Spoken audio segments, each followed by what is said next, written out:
In 1977, a soft-spoken singer from a small town in Missouri stepped into a Nashville studio beside Jim Ed Brown and recorded a duet that would quietly change her life.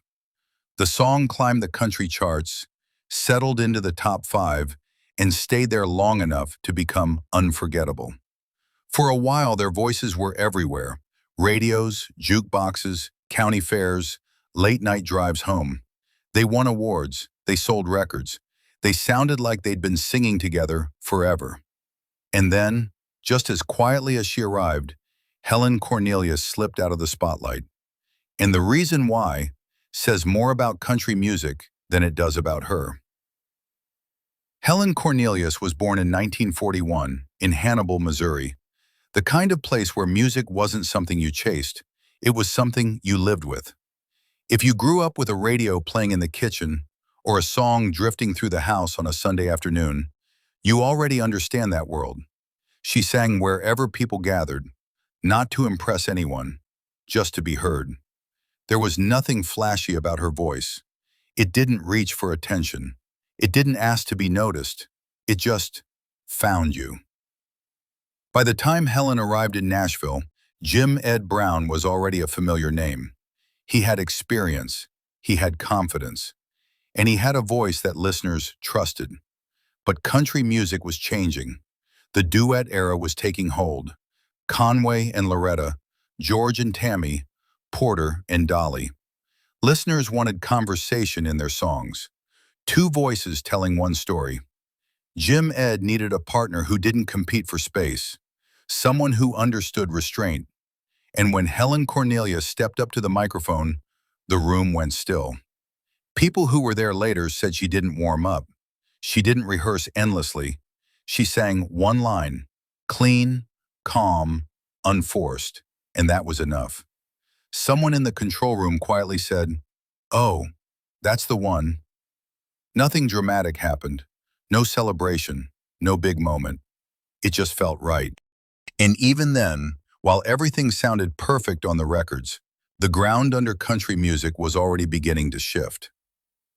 By 1976, their chemistry was undeniable. "I Don't Want to Have to Marry You" didn't feel like a performance. It felt like a private conversation listeners weren't meant to overhear. Two people standing at the edge of something serious, both afraid of what comes next, both saying exactly enough and no more. Then came Saying Hello, Saying I Love You, Saying Goodbye. A song about moments that don't last long and the ache you feel when you realize that too late. People remember hearing it in their cars, on quiet nights when no one else was listening. Lying in Love with You followed, softer still, a song that didn't explain itself. It trusted you to understand.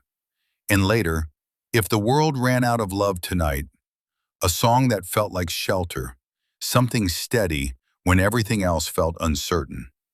These weren't just hits, they became part of people's lives. If you ever danced slowly in a living room with the lights low, if you ever let a song say what you couldn't, you already know what these records meant. In 1977, Helen Cornelius and Jim Ed Brown were named CMA Vocal Duo of the Year. It was the kind of recognition that usually leads to more, but that's not what happened next. Helen never tried to outshine anyone. She never pushed herself forward. There's a story from the studio that captures it best. After finishing a take, she didn't ask how she sounded. She didn't ask if it was strong enough.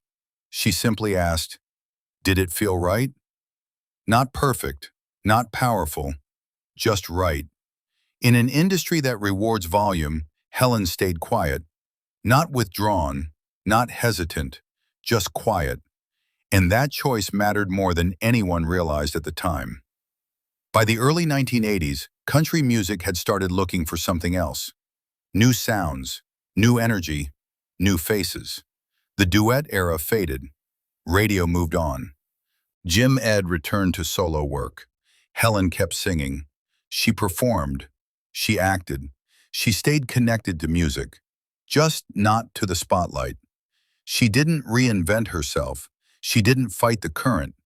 And slowly, Without scandal, without headlines, Helen Cornelius stepped into a quieter life.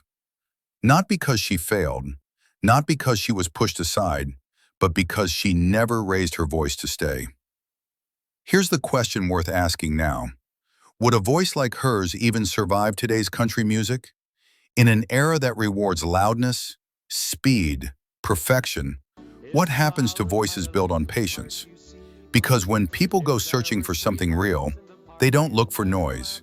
They look for familiarity, for honesty, for songs that don't rush past the feeling. That's why Helen's music is finding its way back.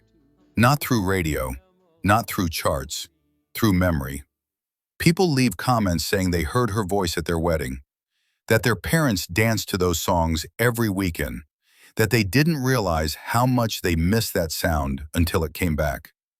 Time didn't erase her voice. It clarified it. Helen Cornelius may not be the first name mentioned when people talk about country legends, but her voice helped define an era when harmony mattered more than volume, when singers left space for each other, when songs trusted listeners to feel instead of react. Her records didn't fade. They waited for a moment when people would slow down enough to hear them again. And maybe that's why her voice still lingers, not loud enough to demand attention, just patient enough to be found. If you remember hearing Helen Cornelius for the first time, think back. Where were you? In a car? On a porch? In a room you haven't seen in years? Share that moment in the comments. Those memories matter. And if you want more stories like this, quiet stories about voices that shape country music, you know where to find them.